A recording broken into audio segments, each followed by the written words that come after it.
Timnas Indonesia dan Patrick Kluivert sebentar lagi akan menghadapi duel sengit versus Timnas Australia di laga kualifikasi Piala Dunia putaran ketiga.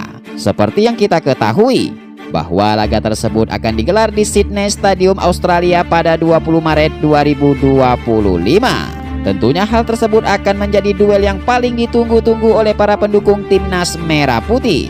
Selain ingin menyaksikan strategi baru dari Patrick Kluivert, laga tersebut juga sebagai penentu terbuka atau tertutupnya peluang Timnas Indonesia ke putaran final Piala Dunia. Memang secara head to head Timnas Australia terpantau jauh lebih unggul dibanding Timnas Indonesia. Terbukti dari 5 pertemuan terakhir, Timnas Australia mampu meraih 3 kali kemenangan, sedangkan Timnas Indonesia hanya mampu meraih 2 kali hasil imbang dari 5 laga tersebut. Kemudian jika kita melihat dari ranking FIFA, Timnas Australia juga terpantau jauh lebih unggul. Tercatat hingga sampai saat ini, Timnas Australia berada di peringkat 26 di ranking FIFA dunia, sedangkan Timnas Indonesia saat ini masih bertengger di peringkat 130 di ranking FIFA dunia. Namun meskipun begitu, hal di atas tentunya juga tak bisa dijadikan patokan. Dengan bergabungnya pemain top Eropa seperti Ole Romani, Dean James, bahkan Emil Audiro, Timnas Indonesia pun kini telah diakui dunia dan akan menjadi ancaman bagi semua lawan termasuk Timnas Australia. Sekedar informasi, saat ini sebanyak 29 pemain Timnas Indonesia sudah berkumpul di Australia sejak 17 Maret 2025 kemarin. Momen kedatangan pemain-pemain tersebut juga telah disambut heboh dan hangat oleh para fans Timnas Indonesia yang berada di Australia. Bahkan, striker baru Timnas Indonesia yaitu Ole Romani telah menunjukkan semangat yang berapi-api dan juga memberikan pernyataan bahwa dirinya gemetar dan tidak sabar ingin mencetak gol bersama Timnas Indonesia. Namun meskipun telah memiliki striker berkualitas seperti Ole Romani, Timnas Garuda saat ini juga diketahui sedang mengalami sedikit kendala. Ya, dengan absennya 2 pemain andalan seperti Justin Hubner dan Ragnar Oratmangun, tentunya akan menjadi PR tersendiri bagi Patrick Kluivert. Mengingat kedua pemain tersebut sejauh ini terpantau selalu memberikan kontribusi yang baik di setiap pertandingan yang dijalani bersama tim nasional Indonesia.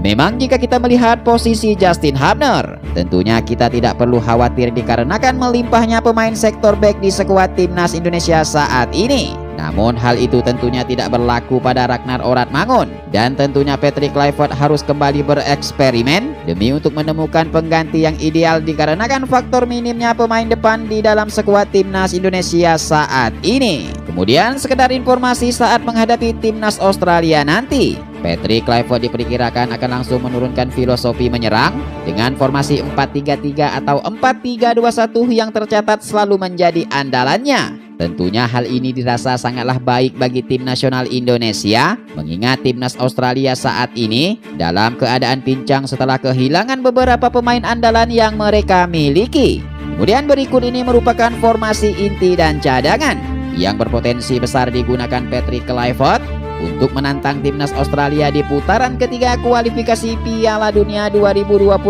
zona Asia.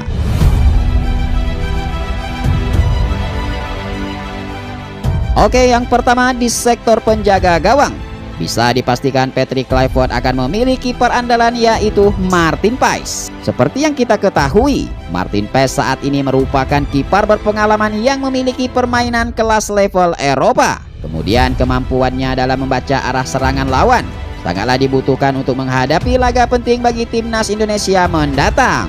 Kemudian selain itu, Martin Paes tidak hanya memiliki kemampuan teknis yang baik, tetapi juga diketahui memiliki mental yang kuat yang tentunya akan bisa menciptakan rasa yang aman dari gempuran dan tembakan striker Timnas Australia yang sejauh ini dikenal memiliki tendangan yang sangat keras dan sangat akurat. Memang akhir-akhir ini Martin Paes terpantau sedang mengalami penurunan saat membela klubnya Dallas FC di Amerika. Namun dengan pengalamannya yang sudah menjalani 6 laga bersama Timnas Indonesia, tentunya akan menjadi pertimbangan tersendiri bagi Patrick Kluivert untuk menjadikan Martin Paes sebagai pilihan utama saat menghadapi Timnas Australia di match ke-7 lanjutan kualifikasi Piala Dunia 2026. Kemudian selain itu, Patrick Kluivert juga bisa menggunakan opsi cadangan dengan menurunkan Emil Audiro yang secara resmi baru saja menjalani WNI dan juga merupakan penjaga gawang favorit yang telah membuktikan kualitasnya di klub-klub besar seperti Venezia bahkan Juventus di Serie A Italia. Kemudian di sektor bek tengah sepertinya akan dihuni oleh Jay Izzes dan Mads Hilger.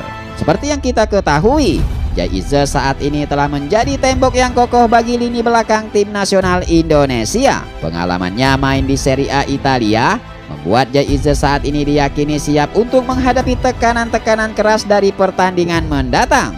Kemudian selain itu, jiwa kepemimpinan dan kemampuannya dalam membangun serangan sangatlah diyakini mampu mengimbangi tekanan dari timnas Australia yang sejauh ini dikenal memiliki skema permainan keras dan sangat cepat. Kemudian selanjutnya di opsi cadangan, Patrick Kluivert juga bisa menurunkan Rizky Ridho dan Jordi Amat yang sejauh ini juga dikenal sebagai pemain terbaik yang telah membuktikan kualitasnya di level nasional maupun internasional.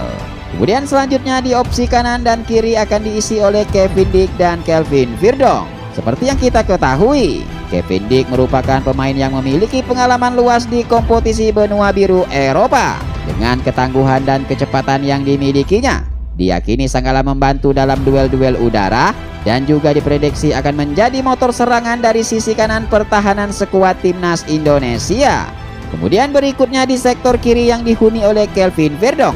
Tentunya kita semua sudah sepakat ketangguhan berkelas yang selalu diperlihatkannya telah menjadikannya sebagai pemain kunci di sektor kanan, sekaligus merupakan pemain yang paling sulit dilewati dan ditakuti oleh pemain-pemain dari tim lawan. Kemudian di opsi kedua, Patrick Kluivert juga bisa menurunkan pemain seperti Sandy Walsh yang sejauh ini terpantau telah menjalani musim yang hebat bersama klub barunya yaitu Yokohama FC di Liga Jepang. Bahkan dalam waktu dekat ini, Sandy Walsh diketahui akan menghadapi klubnya Cristiano Ronaldo Al Nassr di Liga Champions Asia 2025 tahun ini.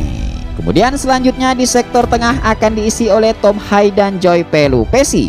Ya, seperti yang kita ketahui, Tom Haye saat ini merupakan sosok pemain yang sangat ideal dan selalu ditunggu-tunggu penampilannya oleh para pendukung fans timnas Indonesia. Berbekal pengalaman luas, fisik yang kuat serta umpan-umpan yang matang, Tom Haye kini diyakini mampu untuk menghidupkan permainan dan tentunya akan menjadi motor serangan. Kemudian selain itu, dengan semangat berapi-api yang telah ditunjukkannya, telah membuat dirinya saat ini menjadi salah satu pemain naturalisasi yang terpantau memiliki nasionalisme yang tinggi terhadap negara Indonesia yang sebelumnya sama sekali belum pernah ditinggali oleh dirinya. Kemudian selain itu, khususnya Joy Pelupessy dipastikan akan mendapatkan debut pertamanya demi untuk bekerja sama dengan Tom Haye dan juga ditugaskan untuk menjaga transisi aliran bola sekaligus untuk mengatur tempo permainan di lini tengah bagi timnas Indonesia. Kemudian sementara itu di opsi cadangan, Patrick Kluivert juga bisa menurunkan pemain seperti Ivar Jenner yang sejauh ini dikenal sebagai pemain muda berkualitas dan memiliki visi permainan yang baik di dalam menciptakan peluang-peluang emas untuk menembus jantung pertahanan timnas Australia besok. Kemudian selanjutnya di opsi gelandang serang akan diisi oleh Dean James, Marcelino Ferdinand dan Rafael Struijk. Ya, seperti yang kita ketahui, walaupun berposisi sebagai bek kiri, namun Dean James yang baru saja mendapatkan warga negara Indonesianya juga terpantau bisa bermain di sektor sayap kiri saat dirinya membela klub-klub besar di Eropa. Tentunya dengan hal tersebut akan menjadi angin segar bagi pelatih timnas Indonesia yaitu Patrick Kluivert, mengingat kecepatan, keagresifan serta ketajaman yang dimiliki pemain milik Lommel SK1 ini telah dinilai mampu untuk menggantikan peran Ragnar Oratmangun yang secara resmi absen atas akumulasi kartu yang didapatnya dalam pertandingan sebelumnya. Kemudian selain itu di opsi cadangan, Patrick Kluivert juga bisa menurunkan pemain tangguh seperti Eliano Ranger dan Ricky Kambuaya yang saat ini terpantau memiliki kecepatan dan juga tercatat memiliki visi permainan yang sangat baik. Kemudian di posisi pemain depan sepertinya akan diisi oleh striker anyar yaitu oleh Romeni. Ya, seperti yang kita ketahui, saat ini oleh Romeni secara resmi telah mendarat di Australia sejak 18 Maret 2025 kemarin. Tentunya dengan kabar baik tersebut akan menjadi angin segar bagi seluruh para pendukung timnas merah putih. Selain merupakan pemain yang ditunggu-tunggu, oleh Romani juga diketahui memiliki skill individu yang baik dan juga diyakini mampu untuk mengobrak-abrik gawang timnas Australia demi untuk mengunci kemenangan dalam membuka lebar peluang lolos bagi timnas Indonesia ke putaran final Piala Dunia. Bahkan, baru-baru ini Ole Romani juga mengungkapkan bahwa saat ini dirinya sudah tidak sabar untuk mencetak gol bersama timnas Indonesia demi mengukir sejarah baru untuk lolos ke putaran final Piala Dunia. Kemudian di opsi cadangan, Patrick Kluivert juga bisa memberikan kepercayaan kepada Ramadan Sananta yang saat ini diketahui juga memiliki naluri mencetak gol yang tinggi dan juga terpantau telah menjalani musim yang hebat bersama klubnya yaitu Persis Solo di Liga 1 Indonesia.